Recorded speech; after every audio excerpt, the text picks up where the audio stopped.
दोस्तों class seventh NCERT history के chapter 8 को कवर कर रहे थे हम लोग और काफ़ी सारा पोर्शन हमने कवर कर लिया है चैप्टर 8 का। और आज आगे बात करेंगे और जैसा कि मैंने आपको ऑलरेडी बता दिया है कि ये पूरे बुक का सबसे इम्पॉर्टेंट चैप्टर है। यहाँ पे अगर आप देखें तो सिविल सर्विसेज से लेकर एनडीए, सीडीएस, सीएपीएफ हर एग्जाम के अंदर काफ़ी सारे सवाल आए हैं और हर साल 1 से 2 सवाल इस टॉपिक पर पक्के होते हैं। इवन मैंने आपको सिविल सर्विसेज 2022 जो अभी रिसेंटली हेल्ड हुआ उसके क्वेश्चंस भी आपको दिखा दिए कि इसी चैप्टर से आया हुआ सवाल है। और हालांकि वो करंट से लिंक करके पूछा गया बट जो क्रक्स है वो स्टेटिक पोर्शन ही था, बेसिक बातें ही पूछी गई थी। तो यहाँ पे हम लोग आगे बात करेंगे और लास्ट के लेक्चर में हमने बसवन्ना के वीर सेविज्म पर बात की थी कि किस तरह से ये it is turn led to a reaction that is best represented in Veerashaiva movement, जो कि बसवन्ना के द्वारा स्टार्ट किया गया था। कब? 12th सेंचुरी में। ओके, कर्नाटक वाले रीजन में। ये दो बातें आपको ध्यान रखनी है। और इसी से एसोसिएटेड दोस्तों बहुत बार लिंगायतिज्म और वीर सेविज्म को इंटरचेंजेबली यूज कर लिया जाता है बट थोड़े बहुत डिफरेंसेस है वो भी हम लोग देख लेंगे। और ये सेविज्म पर बेस्ड है, जैसा कि हमने बात की। इनिशियली वीर सेविज्म के नाम से जाना जाता है, 12th सेंचुरी में स्टार्ट हुआ। और तो जो सबसे प्रमुख अंतर माना जाता है वीर सेविज्म और लिंगायतिज्म के बीच कि यहाँ पे अगर आप देखें वीर सेविज्म के अंतर्गत तो सबसे पहले तो इक्वलिटी की बात नहीं की जाती, नो जेंडर इक्वलिटी की बात की जाती है। लेकिन अगर आप लिंगायत के अंतर्गत देखें तो complete equality of man and women in religious, political and social practices. और इसके अलावा कास्ट सिस्टम अगर आप देखें तो बिल्कुल भी लिंगायत के अंतर्गत नहीं देखा जाता। ओके, और इसके अलावा अगर वर्शिप की बात की जाए तो स्टेचू ऑफ शिवा और शिवलिंग की वर्शिप यहाँ पे देखने को मिलती है। और इसके अलावा एक और जो सबसे प्रमुख बात करें दोस्तों, ये सवाल सिविल सर्विसेज 2016 में पूछा गया है। आपसे पूछा जा रहा है कल्चरल हिस्ट्री के संदर्भ में मिडिवल इंडिया में निम्नलिखित कथनों पर आपको विचार करना है। पहले में कहा जा रहा है तमिल रीजन के जो सिद्धांत हैं वर मोनोथिस्टिक एंड कंडेम्ड आइडोलेट्री, जो आइडोलेट्री होती है, जो मूर्ति पूजा होती है, उसका कंडेम किया गया। दूसरे में कहा जा रहा है कि जो लिंगायत है कन्नड़ा रीजन के question the theory of rebirth, यानी रीबर्थ की जो थ्योरी है उस पर सवाल उठाया गया and rejected the caste hierarchy, और जो कास्ट हायरार्की उसे रिजेक्ट किया गया। तो देखिए दोनों ही बातें बिल्कुल सही है। लिंगायतिज्म पर हमने बात की कि जो कन्नड़ा रीजन के लिंगायत है उन्होंने रीबर्थ की थ्योरी पर क्वेश्चन किया और कास्ट हायरार्की पर ये बिल्कुल भी बिलीव नहीं करते। They completely rejected the caste hierarchy. तो इसका सही जवाब क्या होगा? Option C, both 1 and 2। दोस्तों ये सवाल CAPF 2020 में पूछा गया है। अगेन आपसे लिंगायत के बारे ही पूछा जा रहा है। पहला कहा जा रहा है दे बरी देयर डेड। तो देखिए ये बात बिल्कुल सही है। हिंदुइज्म के अपोजिट यहाँ पे डेड को बरी किया जाता है। और दूसरे में कहा जा रहा है they are great believer in the caste system specially in the theory of purity and pollution. बिल्कुल नहीं, ये कास्ट सिस्टम के जस्ट अगेंस्ट है, कास्ट सिस्टम पर बिल्कुल भी बिलीव नहीं की जाती। तो सेकेंड गलत है। और तीसरे में कहा जा रहा है they are against child marriage and favour widow remarriage. जी बिल्कुल सही बात है। ये कास्ट मैरिज के खिलाफ है और विडो मैरिज को फेवर किया जाता है। तो यहाँ पे सेकंड देखिए गलत है और 1 और 3 सही है। तो करेक्ट आंसर हमारा यहाँ पे क्या होगा? 1 and 3 ओनली। तो आप स्वयं भी देख सकते हैं कि बहुत बार इस तरह के क्वेश्चन पूछे जाते हैं और आपको ये सब बातें बहुत अच्छे से पता होनी चाहिए क्योंकि सिविल सर्विसेज में बहुत बार क्वेश्चन पूछे गए। हालांकि जब हम लोग भक्ति मूवमेंट करेंगे तो सारी चीज़ें कंपाइल कर लेंगे। अगर यहाँ पे सिर्फ प्रीवियस ईयर क्वेश्चन करेंगे तो केवल इसी टॉपिक पर आई थिंक मिनिमम 70 से 80 सवाल तो होंगे ही यूपीएससी के जो अलग अलग एग्जाम में पूछे जाते हैं। तो उन सबको एक साथ कंपाइल करके करना सही रहेगा, जैसा कि अभी हम लोग जैनिज्म, बुद्धिज्म, महाजनपद ये सब टॉपिक को करते जा रहे हैं। हाँ दोस्तों, अब महाराष्ट्र के सेंट के विषय में बात करते हैं। देखिए 13 to 17 सेंचुरी में महाराष्ट्र में काफ़ी great number of saint poet देखने को मिलते हैं जो कि सिंपल मराठी लैंग्वेज में आप कह सकते हैं कि जो सॉन्ग्स होते हैं, जो डिवोशनल सॉन्ग्स होते हैं, उन्हें गाते हैं ताकि लोग इंस्पायर हो सके। और देखिए मैंने आपको पहले बताया है और बहुत बार हमने इस पर चर्चा भी की है, जैनिज्म, बुद्धिज्म इनके सबसे ज़्यादा फ्लरिशमेंट का जो कारण है वो ये था कि बिल्कुल आम भाषा, आम जनमानस की भाषा बोली जा रही थी। तो ये रीज़न भी, ये जो कारण है ये भी बहुत महत्व रखते हैं। और सबसे इंपॉर्टेंट की अगर बात करें तो ज्ञानेश्वर हो गए, नामदेव जी हो गए, एकनाथ, तुकाराम, और इसके अलावा अगर आप देखें तो वुमेन भी है सक्कूबाई। और इस तरह से बहुत लोग यहाँ पे सबसे पहले बात कर रहे थे इक्विलिटी पर। और जैसे अगर यहाँ पे देखें तो कुछ लोग ऐसे भी हैं, कुछ संत ऐसे भी हैं जो who belong to the untouchable Mahar caste. This regional tradition of bhakti focused on the Vithal जो कि विष्णु के अवतार हैं, जो टेम्पल है पंढरपुर में, very famous temple, Vitthal temple, as well as on the notion of a personal god residing in the hearts of all people. और अगर आप सेंट पोएट की बात करें तो हर प्रकार के जो रिचुअलिज्म होते हैं उन्हें रिजेक्ट किया गया, और जो आउटवर्ड डिस्प्ले होता है, वो दिखावा, जो आडंबर होते हैं, उनका भी विरोध किया गया। और जो सोशल डिफरेंसेस हैं, जो बर्थ के आधार पे जो सोशल डिफरेंसेस हैं, उसका विरोध किया गया। In fact they even rejected the idea of renunciation and prefer to live with their family. जो रिनंसिएशन है, जो गृह त्याग की जो आइडिया है, उसे भी रिजेक्ट किया गया और फैमिली के साथ रहना इन्होंने प्रेफर किया। और जो लाइवलीहुड है उसे अर्न करना जैसे बाकी लोग करते हैं, और जो हम्बली यहाँ पे सर्व की जा रही थी फेलो ह्यूमन बींग को। तो बेसिकली यहाँ पे जो आइडिया है कि कंप्लीट रिनंसिएशन होना चाहिए, गृह त्याग की घटना होनी चाहिए, ये सब बातों को नेग्लेक्ट किया गया। और इस तरह से भक्ति मूवमेंट में आप देख सकते हैं कौन कौन से एलिमेंट हैं, और जो न्यू ह्यूमनिस्ट आइडिया है वो इमर्ज हुआ एंड इंसिस्टेड दैट भक्ति इस चीज़ में है, ले इन शेयरिंग अदर पेन, यानी दुख दर्द आम दूसरे लोगों के दुख दर्द को बांटने में भक्ति शामिल है। As the famous Gujarati saint, जो बहुत फेमस गुजराती सेंट है Narsinh Mehta, they are Vaishnav who understand the pain of other, यानी वैष्णव जन तो तेने कहिए जे पीड़ पड़ाई जाने रे, यानी वैष्णव ऐसे पीपल हैं जो कि दूसरे लोगों के पेन को जानते हैं। और ये आपको पता होगा गांधी जी का फेवरेट भजन है, वैष्णव जन तो तेने कहिए जे, आप इसे सुन भी सकते हैं यूट्यूब के अंदर। और ये नरसिंह मेहता ने लिखा है, ये इस बात को आपको ध्यान रखना है, बहुत बार सवाल पूछा गया, इवन सिविल सर्विसेज में भी सवाल आया है गांधी जी का फेवरेट भजन, गांधी जी के फेवरेट भजन के विषय में। दोस्तों आगे बात करते हैं नाथपंथी, सिद्धाज और योगीज के विषय में। तो बहुत सारे religious group, a number of religious group that emerge during this period criticize the ritual and other aspect of conventional religion. तो इस पर हमने बात की, जो रिचुअल्स हैं उन्हें क्रिटिसाइज किया जाता है, और जो सोशल ऑर्डर है इन चीज़ों पर बात की जाती है कि जो एक सिंपल लॉजिकल आर्ग्यूमेंट के तहत जो कन्वेंशनल रिलीजन है उस पर आप कह सकते हैं उस पर प्रहार किया जाता है, क्रिटिसाइज किया जाता है। Among them were the Nathpanthi, Siddhachar and yogi. इसमें से अगर आप देखें तो नाथपंथी, सिद्धचार और योगी हैं, और ये बात करते हैं रेनंसिएशन ऑफ द वर्ल्ड की। To them the path of salvation lay in meditation, यहाँ पे मेडिटेशन की बात की जा रही है। On the formless ultimate reality and the realization of oneness, oneness के रियलाइजेशन की बात सबसे प्रमुख है। किसके लिए आप देखें अगर यहाँ पे तो रेनंसिएशन ऑफ वर्ल्ड के बाद ये सबसे प्रमुख बात है। और इसके अलावा यहाँ पे आप देख सकते हैं योगासन जो हो गई, जो ब्रीदिंग एक्सरसाइजेज हो गई, ये सब बातें भी बहुत ज़्यादा ज़रूरी हैं वननेस के रियलाइजेशन के लिए। दोस्तों भक्ति और सूफी मूवमेंट में काफ़ी समानता देखने को मिलती है, उन चीज़ों को भी हम लोग अभी समझेंगे।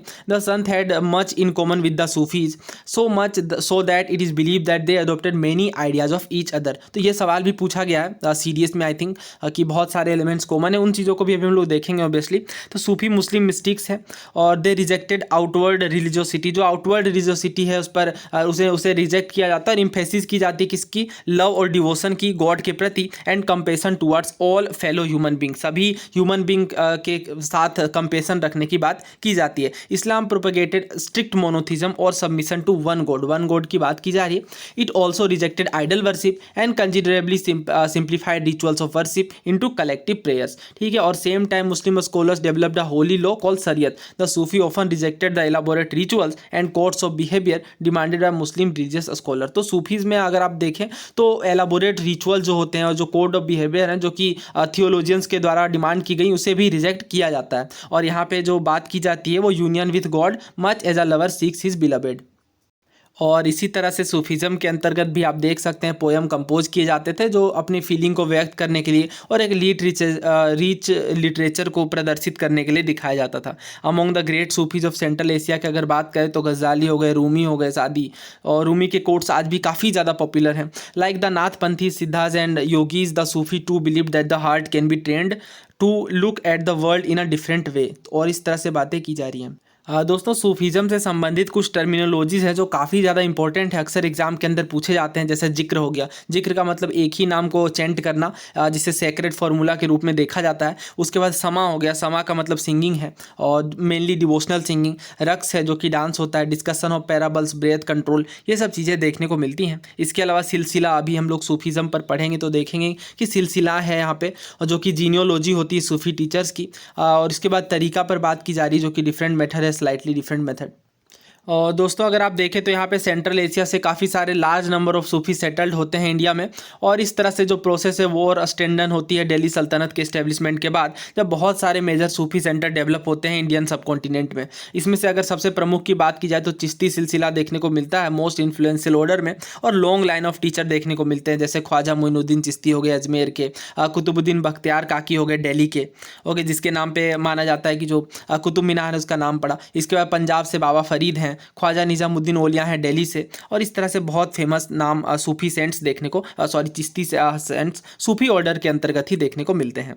और इस पर हम लोग बात भी करेंगे, बहुत सारे क्वेश्चन भी पूछे गए हैं और कुछ टर्म पर भी बहुत ज़्यादा सवाल आते हैं। जैसे खानका की बात की जाती है जो कि हॉस्पाइस होता है, और हॉस्पाइस यहाँ पे आप देख सकते हैं हॉस्पाइस का मतलब क्या है, एक ऐसा हाउस जिसमें ट्रेवलर्स मेनली रेस्ट करते हैं, और ये रिलीजियस ऑर्डर के तहत कैप किया जाता है। तो यहाँ पे मेनली डिस्कशन होता है स्पिरिचुअल मैटर पे, sort the blessing of saints in solving there worldly problem, जो वर्ल्डली प्रॉब्लम है उसे सॉल्व करने की बात की जाती है, और सिंपली अटेंड किया जाता है म्यूजिक और डांस सेशन के तहत। दोस्तों इसके अतिरिक्त हमें टॉम्ब और दरगाह के विषय में पता है। सूफी सेंट के टॉम्ब या दरगाह होते हैं जो कि पिलग्रिमेज की एक प्लेस है जहाँ पे thousand of people her faith से बिलोंग पहुँचते हैं। दोस्तों यहाँ पे एक बहुत फेमस कोट है जलालुद्दीन रूमी का, जो कि 13वीं सेंचुरी के सूफी पोएट हैं ईरान से, जो कि फारसी भाषा पर्शियन में लिखते हैं। एक स्क्रिप्ट है उनका, समझ लेते हैं हम लोग। He was not on the cross of the Christmas, यानी क्रिश्चियंस के क्रॉस में भी वो नहीं है। I went to the Hindu temple, मैं हिंदू टेम्पल्स भी गया। In none of them was there sign, उनके निशान कहीं भी मुझे नहीं मिले।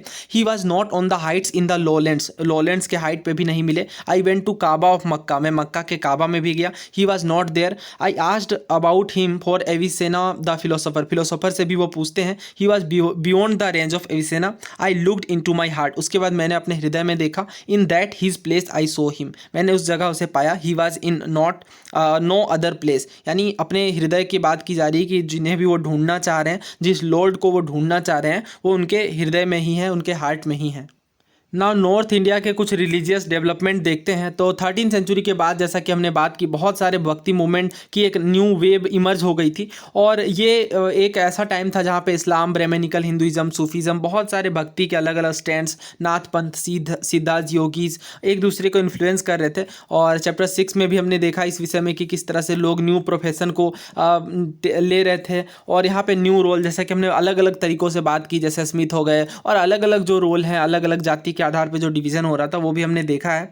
सच पीपल स्पेशली, जैसे क्राफ्ट पर्सन की बात की जा रही है, peasant, trader, labourer throng to listen to this new saint and spread their ideas. तो अलग अलग तरह के लोग यहाँ पर इन सेंस के विचारों को सुनने के लिए आते थे, और इनके विचार इस तरह से फैलते थे। अगर जैसे बात करें कुछ प्रमुख की, तो सबसे पहले कबीर, बाबा गुरु नानक सारे ऑर्थोडॉक्स रिलीजन को रिजेक्ट करते हैं, और कुछ अदर हैं जैसे तुलसीदास हो गए, सूरदास हो गए, एग्जिस्टिंग बिलीव और प्रैक्टिसेस को एक्सेप्ट तो करते हैं, लेकिन इसे सभी लोगों के लिए एक्सेसिबल बनाना चाहते हैं। Tulsidas conceived of God in the form of Ram, तो भगवान राम की बात की जा रही है, और तुलसीदास कंसीव करते हैं गॉड को भगवान राम के फॉर्म में। तुलसीदास की जो कंपोजिशन है रामचरितमानस, हमें इसके विषय में पता है, अवधी भाषा में लिखी गई है, और जो कि ईस्टर्न उत्तर प्रदेश की एक प्रमुख लैंग्वेज है, is important both as an, तो उनके जो डिवोशन के प्रति जो एक्सप्रेशन है वो तो है ही, इसके अलावा लिटरेरी वर्क है। तो देखिए मैं आपको यहाँ पे एक बात बता दूँ, रामचरितमानस के विषय में ये आपको पता होगा 16वीं सेंचुरी के आसपास कंपाइल किया गया, किनके द्वारा, तो रामचरितमानस लिखा गया है तुलसीदास जी के द्वारा। ओके, लेकिन एक और पुस्तक है 300-400 साल पुरानी, नाम है रामचरितम। ओके, आपको ध्यान रखना है, नाम क्या है, रामचरितमानस नहीं है बल्कि है रामचरितम, इसे अलग से नोट डाउन कर लीजिए। अभी बहुत बार एग्जाम के अंदर पूछा जा रहा है रिसेंटली। इनके ऑथर हैं, और ये 12वीं सेंचुरी की बुक है, इनके ऑथर है संध्याकर नंदी। क्या नाम है, संध्याकर नंदी, ध्यान रखना है आपको। और रामचरितमानस का तो आपको पता ही है, तुलसीदास। और इसके अलावा एक दो बातें और देखिए, his composition compiled in the Sursagar. अच्छा, अभी हम लोग बात करते हैं सूरदास की। सूरदास भी एक आर्डेंट डिवोटी हैं भगवान श्री कृष्ण के, और इनके कंपोजिशन की बात की जाए तो कंपाइल्ड हैं सूरसागर में, सुरसावली में, साहित्य लहरी में। आपको ध्यान रखना है, बहुत बार पूछा गया सवाल, अभी हम लोग करेंगे भी सवाल। और ये कंटेम्पररी हैं असम के शंकर देव के। देखिए शंकराचार्य और शंकर देव दो अलग अलग भक्ति सेंट हैं, आपको ध्यान रखना है। शंकर देव जी जो है वो 15वीं सेंचुरी के हैं, और लेकिन हमने शंकराचार्य के विषय में बात की थी, जिन्हें शंकर माना जाता है। जिन्हें शंकर कहा जाता है, जो कि असम से हैं। तो ये बात आपको ध्यान रखनी है कि एसएमईज में अपने पोएम को कंपोज करते हैं। ही begin the practice of setting up नाम घर और houses of recitation and prayer. तो नाम घर की भी स्थापना की जाती है, जो कि बहुत सालों तक ये प्रैक्टिस चलती है। और तो ये सारी बातें हमने कर ली, बहुत ज़्यादा इंपॉर्टेंट है। अच्छा, इस मैप को भी आप देख सकते हैं और यहाँ पे ध्यान रख सकते हैं चीज़ें कि किन जगहों से कौन कौन से भक्ति सेंट जुड़े हुए हैं, क्योंकि बहुत बार ऑप्शंस में आपको जगहों से रिलेट करके पूछा जाता है। नाउ आगे बात करते हैं। This tradition also included saint. यहाँ पे और भी सेंट हैं, जैसे दादू दयाल हो गए, रविदास और मीराबाई। मीराबाई के विषय में आपको पता होना चाहिए। Mirabai was a Rajput princess married into the royal family of Mewar. Okay, ध्यान रखना है, मारवाड़ की नहीं बात की जा रही, मेवाड़ के रॉयल फैमिली में इनका विवाह होता है 16वीं सेंचुरी में। Mirabai became a disciple of Ravidas. तो ये बात भी आपको ध्यान रखनी है, मीराबाई रविदास की डिसाइपल बनती है, जो कि एक माना जाता है कि अनटचेबल कास्ट से आते थे। She was devoted to Krishna and composed innumerable bhajan expressing her intense devotion. उनके इंटेंस डिवोशन को एक्सप्रेस किया जाता है, और ये सारी बातें हमें बहुत अच्छे से पता है। Her song also openly challenge the norm of the upper caste and became popular in the masses in Rajasthan and Gujarat. तो बहुत ज़्यादा पॉपुलर भजन है। और जो यूनिक फीचर देखने को मिलता है मोस्ट ऑफ द सेंट का, कि उनकी जो, जैसे अभी मैंने आपको ऑलरेडी बता दिया कि जो भी ये कंपोज कर रहे हैं अपने वर्क्स को, ये रीजनल लैंग्वेज में देखने को मिलते हैं। तो इसका सबसे बड़ा फ़ायदा ये होता है कि जो मासेज हैं, जो जनता है, वो काफ़ी आसानी से इन पोएम से, इन रिसाइटेशन से कनेक्ट कर जाती है। और बहुत ज़्यादा इमेंसली पॉपुलर है मीराबाई के bhajan, and were handed down orally from generation to generation. आज तक ये बहुत ज़्यादा पॉपुलर हैं। Usually the poorest most deprived communities and women transmitted this song, often adding their own experiences. तो यहाँ पे बहुत बार ओन एक्सपीरियंसेस भी देखने को मिलते हैं। Thus the song as we have them today are as much of creation of the saint as of generation of people who sang them. और ये लिविंग पॉपुलर कल्चर का एक पार्ट बन चुके हैं। दोस्तों, भक्ति मूवमेंट की बात आए तो कबीर दास जी के बिना ये अधूरा है। Kabir who probably lived in 15th-16th century में जो माने जाते हैं, वो सबसे इन्फ्लुएंशियल सेंट है। He was brought up in a family of Muslim julahas, जो वीवर्स हैं, और सेटल्ड और in the nearby city, जो कि बनारस में है। We have little reliable information. तो बहुत सारी यहाँ पे डाउट भी हैं, बट ऑफकोर्स बहुत सारी चीज़ें हमें पता भी हैं। We get to know of his ideas from vast collection of verses, जिसे साखी और पद कहा जाता है, जो कि कंपोज किए गए थे उनके द्वारा, और वांडरिंग भजन सिंगर के द्वारा, जो भजन सिंगर होते हैं, जो कि एक जगह से दूसरे जगह में गाते हैं, और इस तरह से इनके विचार, जो इनके पोएम से, वो काफ़ी ज़्यादा पॉपुलर होते हैं। तो यहाँ पे आपको ध्यान रखना है कि इनमें से कुछ जो इनके पोएम है, वो गुरु ग्रंथ साहिब में भी हैं। ओके, ये सवाल भी पूछा गया है सीडीएस में, आई थिंक। तो बहुत लोग कंफ्यूज होते हैं कि नहीं, कबीरदास जी के जो भी पोएम्स वगैरह हैं, वो गुरु ग्रंथ साहिब में कंपाइल नहीं होंगे। तो ऐसा नहीं, आपको ध्यान रखना है। बीजक तो है ही, पंचवाणी तो है ही, इसके अलावा गुरु ग्रंथ साहिब में भी शामिल हैं। और जैसा कि हमें पता है कि कबीरदास जी को जो टीचिंग है, वो कंप्लीट और वेहेमेंट रिजेक्शन की बात की जा रही है, जो मेजर रिलीजियस ट्रेडिशन में देखने को मिलते हैं। और उनके his teaching openly ridiculed all form of external worship of both Brahmanical Hinduism and Islam. तो ये बातें भी हमें पता है कि जो उनकी टीचिंग है, वो रिडिक्यूल्ड करती है जो एक्सटर्नल वर्शिप देखने को मिलती है। The pre eminence of the priestly classes and the caste system. तो कास्ट सिस्टम पर भी ऑफकोर्स क्रिटिसिज्म देखने को मिलता है। The language of his poetry was a form of spoken Hindi. तो यहाँ पे अगेन एक स्पोकन हिंदी भाषा का प्रयोग किया जा रहा है, जो कि काफ़ी ज़्यादा बोला जा रहा था उस टाइम पे, और इस तरह से काफ़ी आम भाषा में भी बोले जाने के कारण। और हाँ, और एक बात और, बहुत बार क्रिप्टिक लैंग्वेज भी देखने को मिलती है, जिसे समझना मुश्किल है, बट जो समझते हैं उनके लिए काफ़ी समझ में उन्हें आता है। Kabir believed in a formless supreme God. तो ये बात भी पता होनी चाहिए आपको कि कबीर दास जी जो है, वो फॉर्मलेस सुप्रीम गॉड की बात करते हैं, और इनके सेल्वेशन के लिए प्रीच करते हैं भक्ति और डिवोशन के मार्ग को। और यहाँ तो ये बात भी है, Kabir Drew his flower from both Hindus and Muslims. दोस्तों, ना बात करते हैं बाबा गुरु नानक जी के विषय में। तो गुरु नानक देव जी के विषय में देखेंगे, और कबीर से ज़्यादा हमें इनके बारे में जानकारी मिलती है। और जन्म कहाँ हुआ? तलवंडी में, वेरी इंपॉर्टेंट, आपको ध्यान रखना है, जो कि आज के डेट में पाकिस्तान के ननकाना साहिब में है। और he travelled widely before establishing a centre. बहुत जगहों पर ये ट्रेवल करते हैं। करतारपुर में जो डेरा बाबा नानक कहा जाता है, रावी रिवर के तट पर इस्टेब्लिश किया जाता है इनके सेंटर को, और एक रेगुलर वर्शिप का एक केंद्र बन जाता है, जो सिंगिंग देखने को मिलती है हाइम्स की, जो कि इनके द्वारा खुद कंपोज किए जाते हैं और इस्टेब्लिश किए जाते हैं फिर इनके फॉलोअर्स के द्वारा। irrespective of their former creed, caste और gender, his follower ate together in the common kitchen, जिसे लंगर कहा जाता है. और the sacred space thus created by Guru Nanak ji was known as Dharamshala. It is now known as gurdwara. तो ये तो हमें पता ही है. Before his death in 1539, Guru Nanak appointed one of his follower as his successor. His name was Lehna but came to be known as Guru Angad. तो आपको ध्यान रखना है, सिखों के दूसरे गुरु गुरु अंगद जी जिन्हें लेहना कहा जाता है, तो ये इनका नाम है, ये भी आप ध्यान रख सकते हैं, इंपॉर्टेंट है. Signifying that he was a part of Guru Nanak himself. और गुरु अंगद जो है वो कंपाइल करते हैं गुरु नानक के कंपोजिशन को, और इनमें कुछ उनके द्वारा भी ऐड किए जाते हैं. और ये बात भी आपको ध्यान रखनी है कि एक न्यू स्क्रिप्ट देखने को मिलती है, Gurmukhi script. The 3 successor of Guru Angad also wrote under the name of Nanak and all of their composition were compiled by Guru Arjun देव इन 1604, जो कि 5th गुरु होते हैं.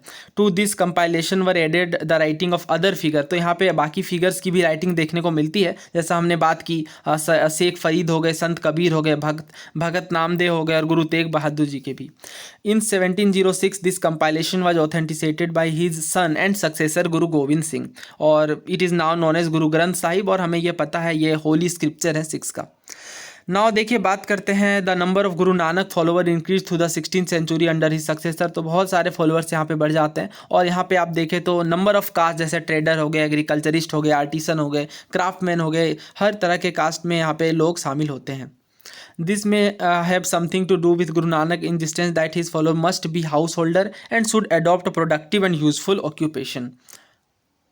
और इसके अलावा अगर आप देखें तो जो मुग़ल एम्पायर जहांगीर है, और उन्हें लगता है कि ये एक पोटेंशियल थ्रेट है, और इस तरह से गुरु अर्जुन देव के एग्जीक्यूशन के ऑर्डर दे दिया जाता है. ये सब पर भी हम लोग बात करेंगे, इनसे भी बहुत सारे सवाल बने हैं. और जो सिख मूवमेंट है ये ज़्यादा पोलिटिसाइज होना शुरू हो जाती है 17th सेंचुरी के बाद से. A development which culminated in the institution of Khalsa by Guru Gobind Singh, जो कि 1699 में इस्टेब्लिश की जाती है, और जो कम्युनिटी है सिख्स की खालसा पंथ कहलाती है, और एक पॉलिटिकल एंटिटी के रूप में उभर करके आती हैं.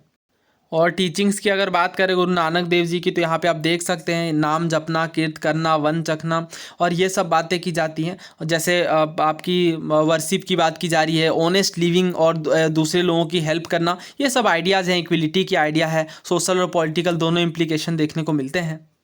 और दोस्तों, जैसा कि हम लोग बात करते हैं कि इंडिया के अलावा देश के दुनिया के बाकी जगहों में किस तरह की चीज़ें देखने को मिल रही थी, तो अगर आप देखें तो मार्टिन लूथर 16th सेंचुरी में रिलीजियस फर्मेंट यूरोप में भी देखने को मिलता है, और जो सबसे इंपॉर्टेंट लीडर हैं जो कि क्रिश्चियनिटी में काफ़ी बदलाव करवाते हैं. तो यहाँ पे अगर आप देखें, Luther failed that several practices in Roman Catholic church were against the teaching of Bible के टीचिंग के खिलाफ है, इस तरह से उन्हें लगता है. And he encourage the use of the language of ordinary people rather than Latin. तो लेटिन भाषा की बजाय आम लोगों की भाषा का प्रयोग करने की ये बात की जाती है. Luther was strongly oppose to the practice of indulgences और making donation to the church so as to gain forgiveness from sins. और उनके राइटिंग जो है वो वाइडली डिसेमिनेट होते हैं, और इस तरह से जर्मन भाषा में जब ट्रांसलेट किया जाता है बाइबल को, तो यह काफ़ी ज़्यादा प्रचलित भी होता है.